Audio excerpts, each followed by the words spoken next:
హల్లెలూయా. ఎవరు ఇప్పుడు చెడ్డ దాసులు అన్నారు? ఇప్పుడు అక్కడ ఎవరు చెడ్డ దాసులు అనాలి? ఎవరనాలి? ఎవరైతే తన సొమ్మును తినేస్తున్నారో. హల్లెలూయా. బాగా అర్థం చేసుకోండి. ఎవరైతే తన సొమ్మును తినేసి లగ్జరీగా తిరగాలని అనుకుంటున్నారో వాళ్ళకి ఇచ్చిన ఆన్సర్. ఏం చేయాలి ఇప్పుడు? ఉంటే ఒక మాట కలిగిన తత్వం, లేకపోతే బాధ కలిగిన తత్వం మన దగ్గర ఉండకూడదు. ఎందుకని? నా దేవా నా దేవా అని సిలువలో పిలిచాడు, చూసారా? ఏమని? ఏంటి తర్వాత? ఏంటది? ఏ రోజునన్నా ఈ పదము కలిగిన నిర్ణయము అప్పుడొచ్చి మీద పడినా, రోగం వచ్చి మీద పడినా, సమస్య వచ్చి మీద పడినా, నా దేవా నా దేవా నన్ను ఎలా ఇడిచుతున్నావు అని అడుగుతున్నారా మీరు? చెప్పండి. యేసుక్రీస్తు ప్రభువే ఏమన్నాడు అక్కడ? అంత కష్టాన్ని చూసి, అంత బాధను భరించి, అంత ఓర్చుకుని కూడా నా దేవా నా దేవా. అవునా? మరి నీ కష్టమో అడగవలసిన మాటకు నువ్వు అడుగుతున్నావా? నీ బాధలో కలిగిన బాధ్యత కలిగిన నిర్ణయం కలిగిన ఆ మాట నువ్వు అడుగుతున్నావా? చెప్పండి. కరెక్టే. బాధ్యత లేని వ్యవహారంగా ఉంది ఇప్పుడు ఇది. ఏం లేదు? బాధ్యత లేని వ్యవహారంగా. హల్లెలూయా హల్లెలూయా హల్లెలూయా. అనుకున్నప్పుడు నిర్ణయంగా దేవుడు మనతో మాట్లాడే మాట ఏమిటి అని అంటే, ఎక్కడ కలిగిన నిర్ణయం అంటే ఇక్కడ మత్తయి సువార్తలో మనకి ఇచ్చాడు, చూసారా? అక్కడ ఏంటంట? మన అప్పుని ఆయన 34 కిందకు వచ్చేయి. అందుచేత యజమానుడు కోపపడి తనకి వచ్చి ఉన్నదంతయు చెల్లించు వరకు బాధపరచు వారికి వారిని అప్పగించెను.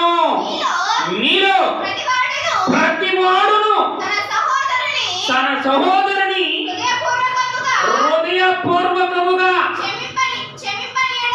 క్షమింపని యెడల నా పరలోకపు తండ్రియు ఆ ప్రకారమే మీ యెడల చేయుననెను. హల్లెలూయా. ఇప్పుడు క్షమాపణలో దొరికిన వారమా దొరకని వారమా?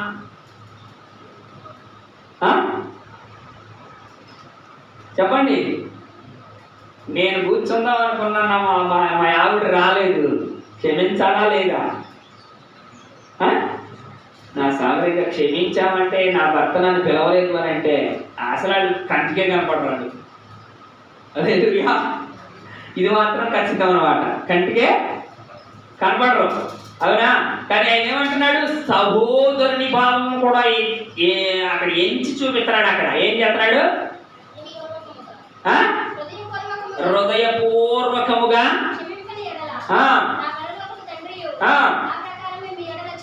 ఆ ప్రకారమే మీ ఎడల చేయును. చదువు. యేసు ఈ మాటలు చెప్పి చాలించిన తరువాత గలిలయ నుండి యోర్దానును ఆదరినున్న యూదయ ప్రాంతములకు వచ్చెను. బహు జన సమూహములు ఆయనను వెంబడింపగా ఆయన వారిని అక్కడ స్వస్థపరిచెను. హల్లెలూయా. ఆయన బలహీనులెవరో, రోగులెవరో యథార్థమైన హృదయంతో నీవు ఇంకొకరిని క్షమించిన ఎడల నీకు దొరికే మాట ఏమిటి అని అంటే, ఆయనే స్వస్థపరుస్తాడట. అక్కడ అనేక జన సమూహం కలిగిన నిర్ణయాల్లో బయటపడితే అప్పుడు రోగులన్న వారిని ఆయన ఏం చేశాడు? స్వస్థపరిచాడు. ఈ స్వస్థత మనకి దొరకలేదు అని మనకి కలగలేదు అని అంటే కారణం ఏమిటి? ఆ జనసమూహములను కలగట్లేదు, దొరకట్లేదు.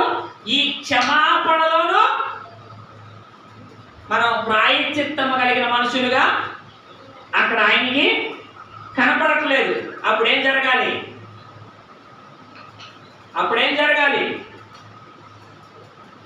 త్వరగా చెప్పండి. మిమ్మల్ని ఎక్కువ సమయం బాధ పెట్టాలనే అంశం కాదు నాకు. చకచక నేను అడిగిన దాన్ని కూడా ఆన్సర్లు ఇచ్చేసారనుకో, చకచక 2 మాటలు మాట్లాడేసుకున్నాం. ఆయన సన్నిధి కలిగిన ఆశీర్వాదం ఎవరికి దొరికేస్తుందో దాన్ని పుచ్చుకోవడం మనం దాని పడి అవునా కాదా? కానీ మనం ఏం చేస్తున్నాం? నీ మాట జీవము గలదయ్యా అని పాట పాడేయడానికి సిద్ధపడతాను. ఏంటంటే నువ్వు చేసిన కార్యానికి సాక్ష్యంగా నిలబడటానికి మాత్రమా సిద్ధపడతా. ఎందుకని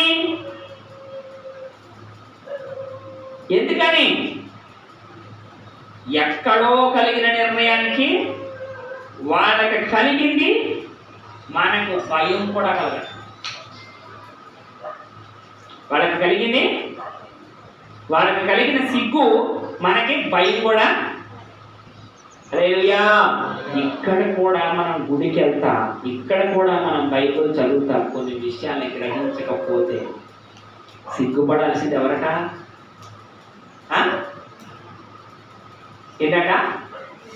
సిగ్గుపడాల్సింది ఎవరట? దీనికి కూడా ఆన్సర్ లేదా? మీ మీద కలిగిన మాటకైతే వెంటనే ఆన్సర్ ఇచ్చేవాడుగా. మీ మీద కలిగింది కాదు, ఇది మిమ్మల్ని అన్నది కాదు.